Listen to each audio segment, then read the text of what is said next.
नमस्कार आप सभी को। वेदांत दर्पण के इस एपिसोड में आप सभी का स्वागत है। हार्दिक अभिनंदन। मैं स्वागत करना चाहूंगी ऋषि श्री गौतम चटर्जी सर का, जो काशी से जुड़ते हैं इस कार्यक्रम के लिए और स्पीकर हैं इस सारे एपिसोड्स के। स्वागत है सर। आनंद आनंद। सर आज का मेरा एक प्रश्न है आपसे पूछूंगी कि जिस प्रकार आज के वर्तमान युग में हम लोग जी रहे हैं और वेदांत जब डिस्कवरी इसकी आविष्कार हुई थी, वेदांत तो शाश्वत है, पर ऋषि मुनियों ने उपनिषदों के द्वारा वेद के समय में उसके बाद में इसका आया मानव सभ्यता के पास में। और उसके बाद से भारत के इतिहास को अगर हम देखें तो बहुत परिवर्तन, युगों का परिवर्तन हुआ है सर। और साथ साथ दूसरे देशों का भी हुआ है, पूरे विश्व का हुआ है। और वेदांत का प्रचार प्रसार भारत से बाहर स्वामी विवेकानंद जी ने किया था। पाश्चात्य में स्वामी अभेदानंद जी ने एक ऐसे प्रचार किया था। ये भारत की दर्शन है। मेरा प्रश्न ये है सर कि आज हम 2024 में जहां पर खड़े हैं भारत में, और विश्व जहां जिस परिस्थिति में विश्व है, मैं बोलूंगी फिजिकली ग्लोबल वार्मिंग का समय है विश्व का, पृथ्वी का जिस प्रकार से फिजिकल लेवल, आप बोलेंगे सभ्यता का जो लेवल है, जहाँ खड़े हैं, जिस जगह पे खड़े हैं, दूसरे कंट्रीज को हम किसी कंट्री के नाम नहीं ले सकते, मैं नहीं लेंगे इसमें। पूरे विश्व में वेदांत आगे आने वाले समय में क्या सर लगता है आपको कि आ, ये जो वेदांत का दर्शन है ये किस प्रकार से काम करेगी या रहेगा धर्म ऐसे युग में? और ये जस्ट अ फॉर साइटेडनेस, एक जो सियर है सर वो दूर दूर के दृष्टा भी होते हैं। इसलिए मैं पूछना चाहूंगी आपसे। संघमित्रा जी, पारमार्थिक लेवल पर तो इसका उत्तर यही है कि पूरा विश्व वेदांत की ओर बढ़ रहा है। जी। सारे जीव अपनी अल्टीमेट रियलिटी की ओर बढ़ रहे हैं, लेकिन व्यावहारिक रूप से अपरेंटली हम ये देख सकते हैं कि कॉन्फ्लिक्ट लाइफ का एक अनिवार्य अंग हो गया है लोगों के। सामने वाला जो है वो उसका ऑपोजिट है, और कांस्टेंट स्ट्रगल चल रहा है, कांस्टेंट सेपरेशन चल रहा है, constant effort to get closer ये चल रहा है, टू गेट टुगेदर ये चल रहा है कि हम लोग साथ हों। ये लगातार इसकी प्रवृत्ति दिखती है, और लगातार सेपरेशन हो रहा है दो व्यक्तियों के बीच में, एक और अनेक के बीच में, दो देशों के बीच में। तो अपरेंटली तो ये है कि व्यक्ति कॉन्फ्लिक्ट के साथ जीना चाह रहा है और उसको शांति नहीं चाहिए, लेकिन अल्टीमेटली देखा जाए तो सब लोग एक ही दिशा में बढ़ रहे हैं।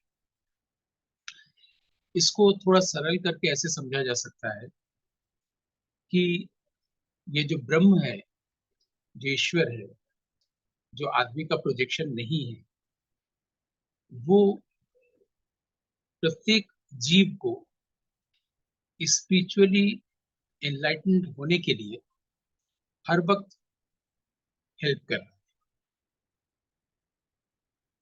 चाहे व्यक्ति को दिखे या ना दिखे। हर वक्त वो ऐसी कोई चीज दे रहा है उपहार के रूप में, ताकि व्यक्ति स्पिरिचुअली एलिवेट करे, स्पिरिचुअली आगे बढ़े, स्पिरिचुअली अपने आप को एडवांस कर सके।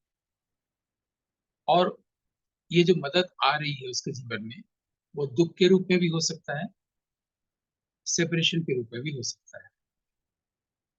तो जो कुछ भी जीवन में मिल रहा है जो कुछ भी भेजा जा रहा है, आ रहा है, वो सिर्फ और सिर्फ उसे स्पिरिचुअली एडवांस करने के लिए। ये तब तक नहीं दिखेगा जब तक कि हमारी संसार की ओर आसक्ति है, जब तक हम पास्ट से जुड़े हैं। जब तक पास्ट से जुड़े हैं तब तक कन्फ्लिक्ट है, दुख है।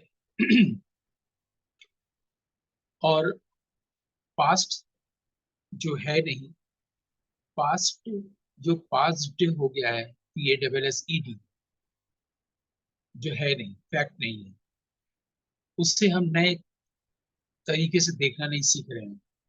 जैसे मैं सारनाथ का जो आर्कियोलॉजिकल साइट है, यहाँ सभी लोग धम्मेक स्तूप देखने जाते हैं। बहुत बड़ा है, विशाल है। जैसे दिल्ली में कुतुब मीनार की ओर अपने आप निगाह चली जाती है, इतना इतना ऊंचा है।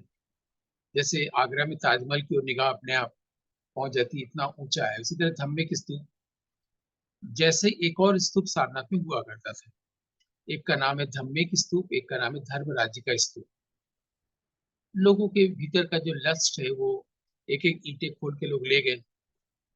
अभी खाली एक फ्लैट स्तूप दिखता है जिस पर लिखा हुआ है धर्मराज्य का स्तूप। उसमें कोई बुद्धिस्ट मॉन्क बैठ के ध्यान करता है शाम को। तो धम्मेक स्तूप जो है, जिसको बहुत दूर से देखा जा सकता है, उसे हम लोग बचपन से देखते आ रहे हैं।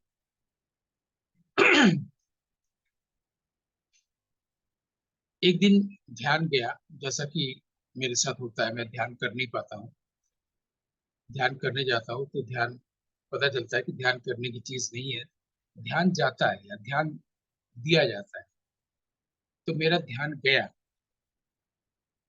कि मैं जहां से खड़ा होकर आर्कियोलॉजिकल साइट से धम्मेक स्तूप को देख रहा हूँ, मेरे पास ही बहुत ही खूबसूरत, एकदम फ्रेश सूरजमुखी का फूल खिला हुआ है, जिसका मुख चेहरा स्तूप की ओर है। जबकि मेरा चेहरा भी स्तूप की ओर है, फूल का चेहरा भी स्तूप की ओर है, और मेरे पीछे सूरज, मतलब तब सूर्यास्त हो रहा था, और सूरज का मुख सूर्य की ओर नहीं था। तो मुझे ये दिखा कि हमें बचपन से ही बताया गया कि जो रेलिक्स है बुद्ध के, जो अस्थियां आदि, उसी के ऊपर अशोक ने ये स्तूप बनवाया था। तो ये पास्ट की घटना हो गई ना, ये 2500 साल पहले की बात हो गई। अगर 2500 साल नहीं भी माने तो जो मौर्य वंश का उदय हुआ था, चंद्रगुप्त, बिंदुसार, अशोक और संघमित्रा, ये 4 जनरेशन हम लोग देखते हैं। तो उस वक्त से लेके अभी तक, तो ये पास्ट है। पास्ट का एक प्रतीक है जिसको प्रकृति ने नहीं बनाया है, व्यक्ति ने बनाया है, धम्मे किस्तु। लेकिन मेरे पास जो सूरजमुखी का फूल था, उसे प्रकृति ने बनाया है। वो मेरे लिए प्रेजेंट मोमेंट था। तो उसको मैंने ऐसे देखा, वो अस्थियां बुद्ध की आज मेरे लिए फूल बन गई है, मेरे पास आ गई है। क्योंकि उन अस्थियों का कोई मतलब नहीं है। बुद्ध की अस्थियां हैं, इसलिए उसमें भी बोध है, उसमें भी भगवान है। ये अ, वैसे तो भगवान सब चीजों में है, हर कण में है, लेकिन बुद्ध की अस्थियों का हमारे जीवन में कोई लेना देना, कोई सिग्निफिकेंस नहीं। लेकिन बुद्ध की अस्थियां ही हमारे पास आ गई है फूल के रूप में, जो हमें खुश रख रही है और हमें बता रही है कि हमें अपना चेहरा संसार की ओर नहीं रखना चाहिए, सूरज की ओर रखना चाहिए, है ना। क्योंकि जब हम लोग संसार की ओर देखते हैं और सूरज हमारे पीछे रहता है, तो हमारे सामने एक शैडो होता है जिसके पीछे हम भागते रहते हैं जीवन में, संसार की तरफ। और जैसे ही हम सूरज की ओर देखते हैं, शैडो हमारे पीछे हो जाता है, संसार हमारे पीछे हो जाता है। और सूरज की ओर चेहरा किए रहने से सब कुछ मिल जाता है। सब कुछ मिल जाता है मतलब, जो कुछ भी हमें मनुष्य जीवन का जो अभीष्ट उद्देश्य है, अपने उद्देश्य को पूरा करना, ब्रह्म तत्व को रियलाइज करना, उसमें सब कुछ की मदद अपने आप आ जाती है। जब हम सूरज की ओर देखते हैं। तो ये जो शेडो है, व्हाइट शेडो ऑफ कॉन्शियसनेस, इस प्रसंग को इसलिए हमने बोला कि हम लोग अपने आसपास उन सब चीजों को देख सकते हैं जो हमें लगता है कि दिखती नहीं। जैसे ब्रह्म नहीं दिखता, या हमारे भीतर जो सूरज है वो नहीं दिखता। लेकिन हम लोग अगर थोड़ा सा अपने काव्य जगत की ओर चले, जैसे कि कालिदास ने लिखा था अभिज्ञान शाकुंतलम। अभिज्ञान शाकुंतलम उनकी अंतिम रचना है। उन्हें पूरे जीवन काल में कुल 7 रचनाएं की थी। इसमें सबसे अंतिम है अभिज्ञान शाकुंतलम। हम लोग बचपन से इसको पहली बार जानते हैं, इससे सोचते हैं ये पहली रचना हो, लेकिन ये उनकी अंतिम और मैच्योर रचना है, अभिज्ञान शाकुंतलम। तो पहले जो भी रचनाकार होता था वो शुरू में प्रणाम करता था, मंगल श्लोक लिखता था। इसकी हमारी परंपरा रही, मंगलाचरण की परंपरा रही, जिसको हमारे नाट्यशास्त्र में नांदी कहा गया है। नांदी यानी कि मंगल श्लोक, यानी कि मंगलाचरण। ये मंगलाचरण हमेशा ईश्वर को उत्सर्ग करता हुआ ही नहीं होता, बल्कि आशीर्वाद देता हुआ भी होता है। सर मैं एक बार पूछूंगी, ये नान एक बार और दोबारा बोलेंगे सर इस वर्ड को आप? कौन सा? जो श्लोक, मंगल श्लोक, हाँ, श्लोक में नांदी, NANDI। NANDI। अच्छा, नांदी पाठ जो होता है जैसे नांदी ये, का नांदी, नंदन, नंदन हम जानते हैं जिसको, जिसमें नहीं, सर। नंद और नंदी से कोई मतलब नहीं है। हाँ। हमारे जो मंगलाचरण है उसको जी नांदी कहा गया है। जी। और भरत मुनि 5वें अध्याय में एक दो नांदी लिखे भी हैं।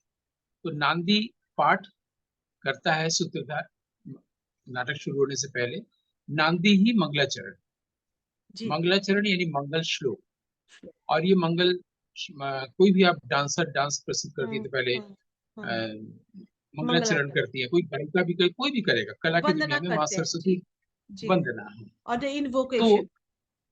बिल्कुल बिल्कुल। तो मंगलाचरण का मतलब हमेशा ईश्वर को संबोधित कर आशीर्वाद प्राप्त करना ही नहीं होता है, अच्छा। ये जगत को आशीर्वाद देना भी होता है। तो अभिज्ञान शाकुंतलम की के आरंभ में जो मंगलाचरण है वो आशीर्वाद देता हुआ है। वो कालिदास कहते हैं कि मैं शिव के 8 रूपों, उन 8 रूपों की ओर देखता हूं।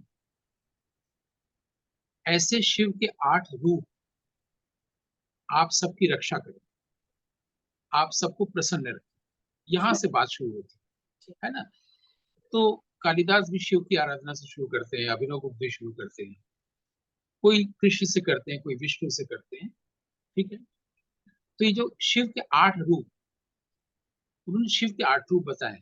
बनारस में, काशी में पंचमुखी शिव की 2 प्रतिमाएं, एक विश्वनाथ मंदिर में और एक काशी हिंदू विश्वविद्यालय में जो बिरला टेम्पल है विश्वनाथ मंदिर, उसमें वो जो 5 मुखी शिव है वो तंत्र से आया है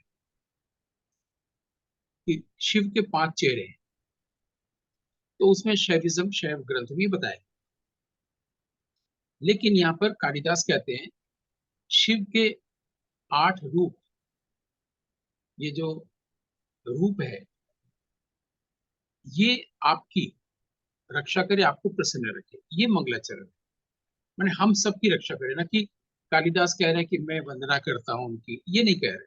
वो आशीर्वाद दे रहे। अब ये 8 रूप क्या क्या है? तो पहली लाइन में 3 रूप आते हैं। वो पहला है जल। ऋग्वेद में भी सबसे पहले जब कुछ नहीं था तो बताया गया है सबसे पहले जल। सबसे पहले जब कुछ भी नहीं था, न गुण न अवगुण, तो उस वक्त जल। जल के बाद दूसरा तत्व उन्होंने बताया है अग्नि। ये शिव के रूप बताया है, जो प्रत्यक्ष आदमी इसको देख सकता है ना। जी जी। ये नहीं कि शिव कहीं निराकार है, शिव कहीं कैलाश पर है, शिव कहीं शमशान पे है। शिव हमारे भीतर, ऐसा नहीं, जो प्रत्यक्ष में देखते हैं, शिव के 8 रूप। तीसरा उन्होंने हवि या यजमान को कहा है, लेकिन मैं उसका अर्थ लेता हूँ वाक। आमतौर पर विद्वानों ने हवि करने वाले जो होता होते हैं, वहां पर लिखा हुआ है होता, हवि लिखा हुआ है, तो लोगों ने यजमान को लिया। लेकिन वो जो भी यज्ञ की आहुति देता है, यज्ञ के लिए पाठ करता है, वो वाक होता है। तो मैंने इसको वाणी या वाक से। दूसरी लाइन में 3 और शिव के रूप बताए गए हैं, सूर्य, चंद्र और पृथ्वी। ठीक है। और इसके बाद बताया गया है आकाश और वायु। शिव के ये 8 रूप, कालिदास लिखते हैं, ये शिव के ये 8 रूप आपकी रक्षा करें, आप सबको प्रसन्न रखें। तो होता क्या है, जो चीज हमें उपलब्ध होती है उसकी तरफ हम लोग कम ध्यान देते हैं। लेकिन अभी ये प्राण भी नहीं रहेगा यदि वायु नहीं रहेगा, है ना। हर पल हम लोग अपने आसपास शिव को देख सकते हैं कि ये 8 रूपों में शिव कैसे कल्याणकारी। तो अगर ये हर हमेशा है, नित्य है, अतीत में भी था, अभी भी है, भविष्य में भी है, कोई नहीं कह सकता कि सूरज नहीं रहेगा, हवाएं नहीं रहेगी। तो हम ये देख सकते हैं कि भविष्य में पृथ्वी कैसी होगी, जो आपने प्रश्न किया था, मूल प्रश्न। तो जैसे स्वामी जी थे, वो जब चर्चा होती थी, विचार विमर्श होता था, बहस होता था, तो वो मूल प्रश्न को बोलते थे कि मैं धागे की तरह उंगली में लपेट लिया हूँ अदृश्य रूप में, ताकि बातें इधर से उधर बहुत हो जाती है, लेकिन मूल जगह को मैं पकड़ा रहा हूँ। तो वैसे ही आपने जो प्रश्न किया कि भविष्य में दुनिया कैसी होगी, तो भविष्य में शिव की 8 रूप तो हमेशा रहेंगे ना, ये नित्य हैं। तो अपरेंटली, व्यावहारिक रूप से दुनिया जैसी भी तरह हो जाए, जिसको कि मैं साइंस की भाषा में कहता हूँ एंट्रोपी, सब कुछ अपने शरण और मृत्यु अंत की ओर बढ़ता हुआ है इस दुनिया में। जो भी अपीयर होगा, हुआ है, वो डिसअपियर। 50 साल पहले ये शरीर नहीं था, 50 साल बाद ये शरीर नहीं रहेगा। जो कुछ भी अपीयर है वो डिसअपियर, और जो भी अपीयर और डिसअपियर होता हुआ है वो रियलिटी नहीं। जो हमेशा है वो रियलिटी, इसमें तो कोई संदेह नहीं है। तो जो हमेशा है वो शाश्वत है। तो हमारे जीवन का शाश्वत माधुर्य क्या है, इसको अटेंड करना ही जीवन है, उस शाश्वत माधुर्य को। तो अगर इस प्रश्न का उत्तर मैं सारनाथ के स्तूप, सूरजमुखी का फूल और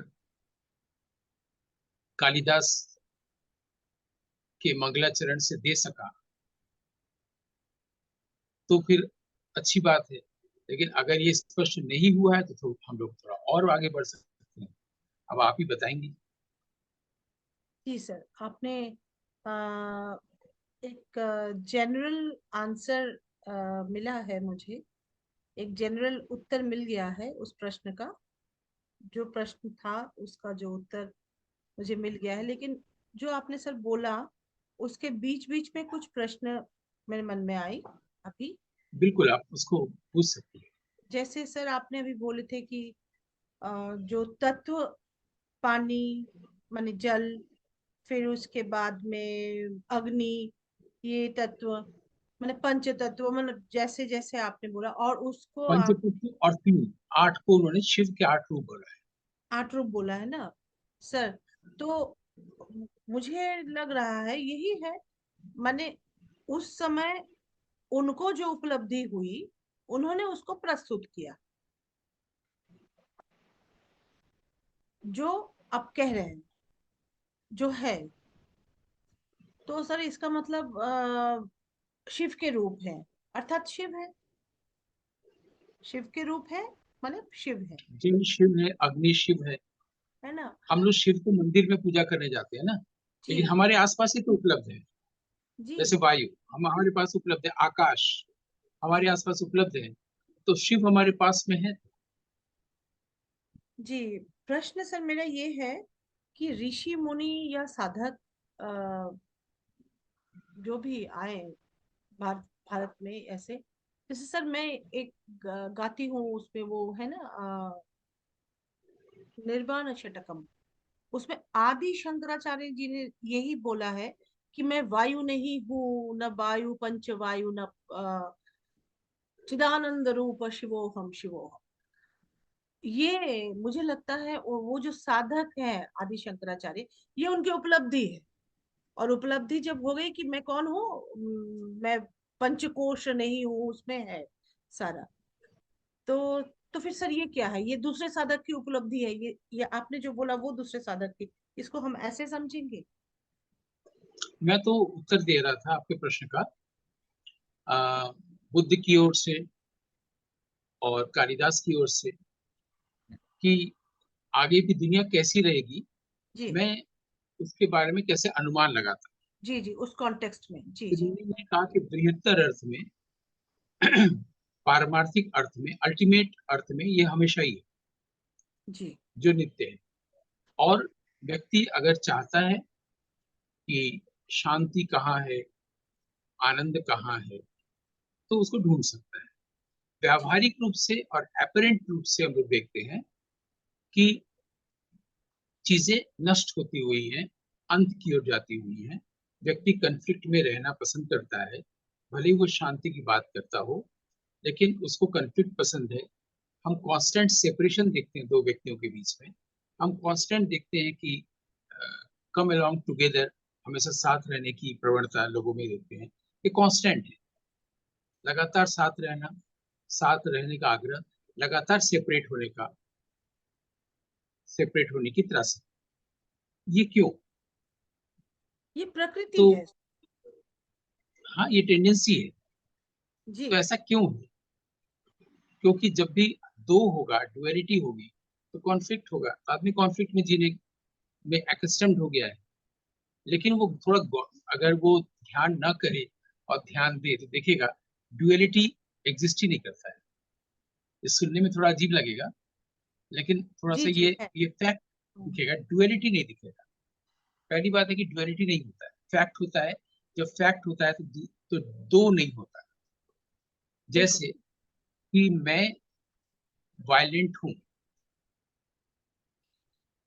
मुझे वायलेंट नहीं होना चाहिए, इसके मैं प्रयत्न करूं, ये विचार है, ये फैक्ट नहीं है ना। मैं कॉन्फ्लिक्ट में हूं, मैं अशांत हूं, ये फैक्ट है। लेकिन मुझे एरोगेंट नहीं होना चाहिए, ये वो अलग बात है। 95% लोग प्रिटेंड करते हैं कि वो एरोगेंट नहीं है, वो दिखना चाहते हैं, वो बताना चाहते हैं देखो मैं बहुत अच्छा हूं। हम उनकी बात नहीं कर रहे हैं, लेकिन फैक्ट है कि मैं एरोगेंट हूं। मुझे एरोगेंट नहीं होना चाहिए, ये वो सोचता है, थॉट है, वो फैक्ट नहीं है। इससे दूसरा चीज होता ही नहीं है, डुअलिटी होती ही नहीं। ट्रू। इसी तरह से जो अपोजिट है वो हमेशा इल्यूशन होता है। बोलते हैं ना कि सिनेमा में इस हीरो के अपोजिट वो एक्टिंग कर रही है, उस हीरोइन के अपोजिट वो। तो अपोजिट कोई चीज होती ही नहीं। अपोजिट सिर्फ होता है सिनोनिम्स और एंटोनिम्स पढ़ने के लिए बचपन में। जीवन में कोई अपोजिट नहीं होता है। ऑपोजिट जो कुछ भी होता है, जो भी होता है, वो इल्यूशन होता है।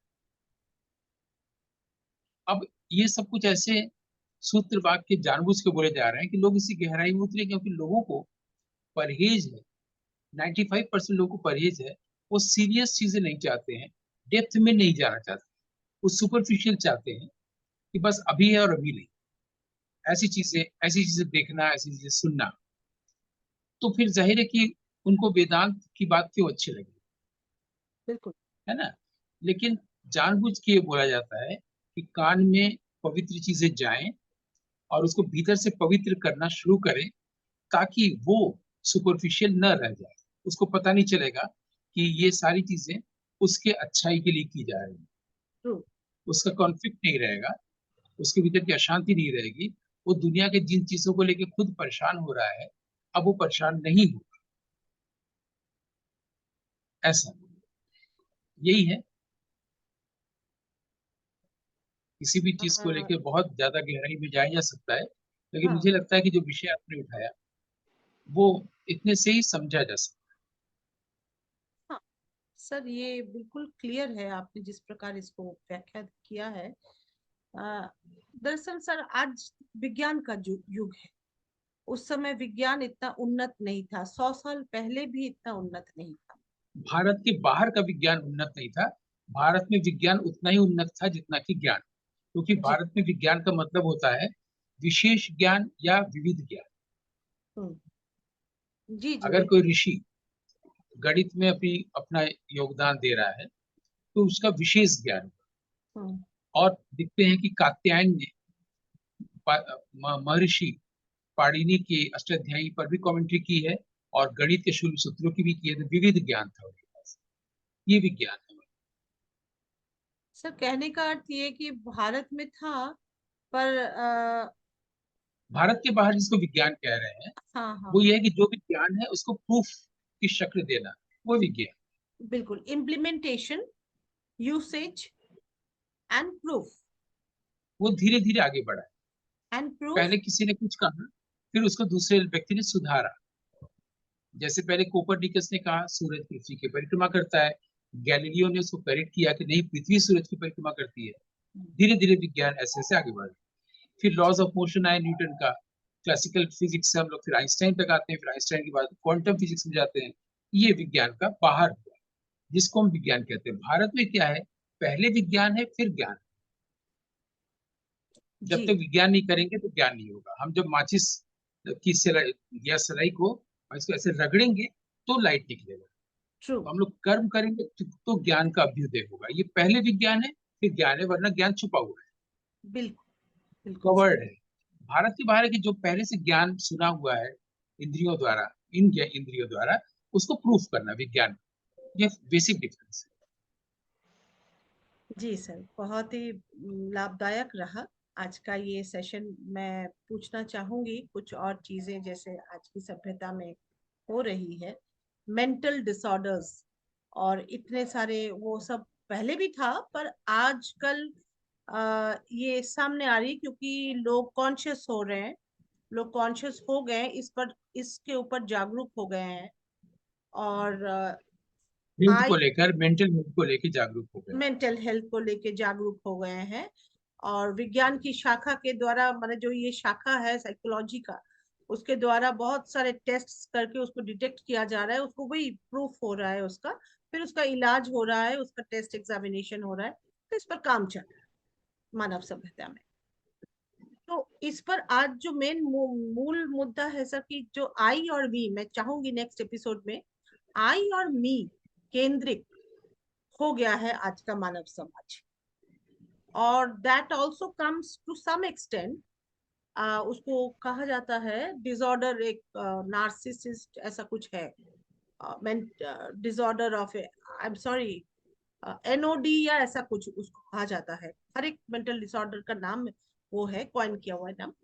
तो वही नार्सिस, मतलब it is too much of I and me only.